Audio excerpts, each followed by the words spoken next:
Hi dears. അപ്പോൾ എങ്ങോട്ടാണ് പാഞ്ഞു പോകണമെന്ന് പറഞ്ഞാൽ എനിക്ക് 2 ദിവസമായിട്ട് ഒരു ഡെലിവറി വന്നിട്ടുണ്ട്. ഒരു 1 വീക്കിന് മുമ്പ് പറഞ്ഞിട്ടുണ്ടായിരുന്നു. അപ്പോൾ എന്താ സംഭവം ആരാ അയച്ചതെന്നൊന്നും നമുക്കറിയില്ല. അപ്പോൾ ഞങ്ങളുടെ തോപ്പുംപടിയിലാണ് ഞാൻ പോയത്. കാരണം ഞങ്ങളുടെ അങ്ങോട്ട് ഡെലിവറി ഇല്ലെന്ന് പറഞ്ഞു.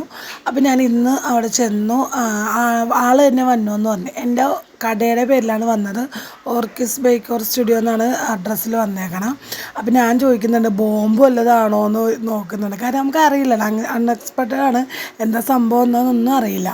അപ്പോൾ അതേ അവിടെ സൈൻ ചെയ്യാൻ പറഞ്ഞു. അങ്ങനെ ആ സാധനം കിട്ടി. അപ്പോൾ ഞാൻ സൈനൊക്കെ ചെയ്ത് കഴിഞ്ഞു. ആ ചേച്ചി എനിക്ക് ആ സാധനം തന്നു. എന്താ സ്റ്റിക്കർ എന്താ അവരെടുത്തു വന്നതിൻ്റെ. അപ്പോൾ ഫ്രം ഒന്നുമില്ലായിരുന്നു. അപ്പോൾ അത് ഇങ്ങനെ എടുത്തു. അപ്പോൾ കനമൊന്നുമില്ല കേട്ടോ. അപ്പോൾ ഞാനിങ്ങനെ നോക്കി. അപ്പോൾ എൻ്റെ പേര് ഓർക്കിഡ്സ് മേക്കർ സ്റ്റുഡിയോ ആണ് വന്നേക്കണം. അപ്പോൾ തിരിച്ച് ഞങ്ങൾ അത് വാങ്ങിയിട്ട് നല്ല മഴയുണ്ടായിട്ടോ. അപ്പോൾ ഞാനും രമ്യ ചേച്ചിയും കൂടിയാണ് പോയത്. അപ്പോൾ വാങ്ങിയിട്ട് ഞങ്ങൾ സ്പീഡിൽ വന്നേ കേട്ടോ.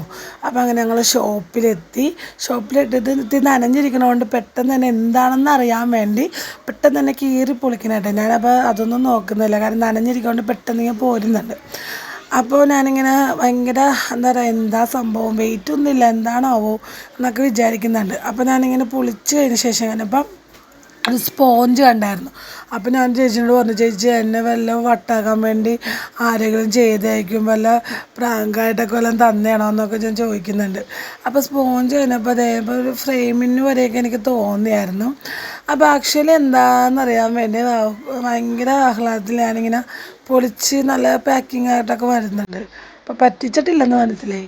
തിരിഞ്ഞ് നോക്കിയപ്പോഴേ എൻ്റെ ജീവിതത്തിൽ എന്താ പറയുക, കരച്ചിൽ, സന്തോഷവും ദുഃഖവും എല്ലാം വന്ന ഒരു സംഭവം. കാര്യം എൻ്റെ പപ്പ എൻ്റെ പിരിഞ്ഞിട്ട് 18 വർഷമാണ്. ഈ ഡിസംബർ 7-ാം തീയതി വളർന്നു. അപ്പോൾ ഒരുപാട് ഇഷ്ടമാണ് പപ്പേനെ. കാര്യം പപ്പയെന്ന് പറഞ്ഞാൽ ജീവനാണ്, പപ്പയെന്ന് പറഞ്ഞാൽ ഞാനാണ്. അപ്പോൾ ഇപ്പം എൻ്റെ പപ്പ എൻ്റെ ഒപ്പം ഉണ്ടെങ്കിൽ ഞാനും പപ്പ എങ്ങനെ ഇരിക്കും അതുപോലെയാണ്.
ഇപ്പോഴും എൻ്റെ സങ്കടവും സന്തോഷവും മാറിയിട്ടില്ല.